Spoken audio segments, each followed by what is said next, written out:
আরে দাঁড়া শালা, পালিয়ে কোথায় যাচ্ছিস? শালা আমার থেকে তুই পালাতে পারবি না। ভাই আজকে অনেক ঠান্ডা পড়ছে। আরে উপর থেকে এটা কে আসলো? এই যে এই নাও।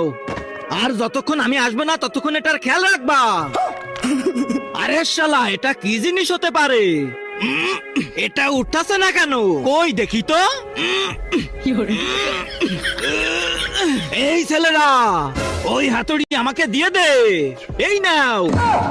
এই শালা আমার সাথে ইয়ার কি করিস না, আর না হলে এমন জাদু করব, এমন জাদু করব প্যান্টেই মুতা দিবি। আচ্ছা তাহলে করে দেখাও। ওং ক্লিং ক্লিং সু। কেমন লাগে এবার? আরে ভাই এ তো সত্যি জাদুকর। এক কাজ করি, এই হাতুড়ি ওকে দিয়ে দি, এটা তো ওঠে না। নিয়ে নাও তোমার হাতুড়ি। এই তো এবার লাইনে আসছো, এবার এটা উঠাই। তার আগে আল্লাহকে ভালোবেসে থাকলে ভিডিওটাতে লাইক করে চ্যানেলটা সাবস্ক্রাইব করে দেয়।